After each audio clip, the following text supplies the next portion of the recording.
Hey guys, and welcome back to another Dragonflight gold making video. In this one, I'll be showing you a really good 2x4 farm. 2x4 means 2 groups of 4 people with a total of 8 people. You all share the loot table, and where this farm is located is right here. So where there are the streams of this lake thing, so right here on the plains. And now the farm that we're going to be doing is called the Rousing Air Farm. I'll just fly over the top here, and this is where you want to be located. The 2 markers on the outside, you want to have at least 1 or 2 pullers on them locations. Now the only thing that is going to increase your gold by doing this farm is by having enchanting and having insight of the blue maxed out all the way 50 out of 50 points. This will give you a chance to get mythic items, and basically what these are items that you can disenchant with your disenchanting, and then you can sell the mats on the auction house. The epic one is currently going for like 1500 gold on the NA servers, so it adds a decent amount of gold to this farm. Now if you're a druid, you want to make sure that you got mushrooms. You want to make sure you have a similar build to this with a little bit of self-healing.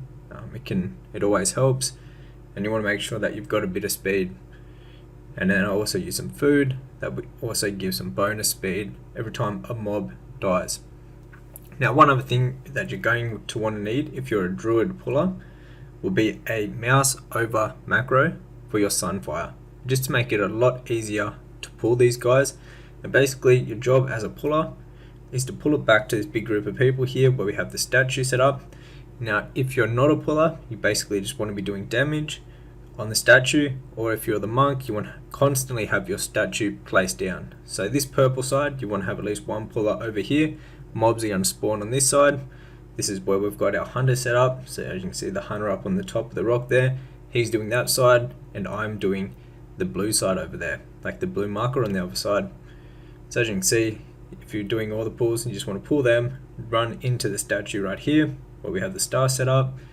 The statue will take aggro, and then the monk will have aggro. We also have a paladin tank set up there. It doesn't really matter too much if you have what sort of tank set up there, because you're going to want a couple of DPS there also, just to burn these guys down. There's not too much pulling involved, so 2 pullers is enough for the 2x4. And basically how we set it up is we have 1 puller on the purple, 1 puller on the blue, and then their jobs are to basically pull the mobs, run back to the statue, where the monk with the statue will taunt their statue, and that will actually make them get aggro of all the mobs that are in the range, right?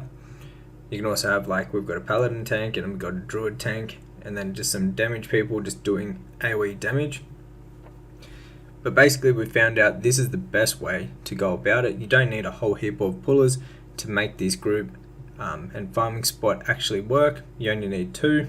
And this works probably the best way, because once they get to your statue, they're going to die super quick, allowing them to respawn even faster. So if you didn't know how rousings work, once you have 10 rousings, you can turn it into an awakened, and then I recommend selling the awakens on the auction house. They sell a bit better, and you can sometimes actually get a little bit more gold for having the awakens. So like I just mentioned, it takes 10 rousings to make 1 awakened heir. So just like this, basically what you want to do if you're the puller is just grab these 3 mobs on the blue side. If you're over this side, I believe there's like 4 that spawn on the purple side. You want to pull them in to the statue just like that, and you just want to rinse and repeat this. It's a very easy farm to do, and you get a whole heap of gold doing it. Now if you want to learn all about making gold in Dragonflight with a whole heap of different farming spots from this expansion, from past expansions like transmog farming, making gold with professions like crafted professions, things like that, this is all inside my Dragonflight gold making guide, where I go over all the knowledge I know about making gold in World of Warcraft. That'll be the first link down in the description box below this video, and it probably will be up on the screen also. Till next one, take care.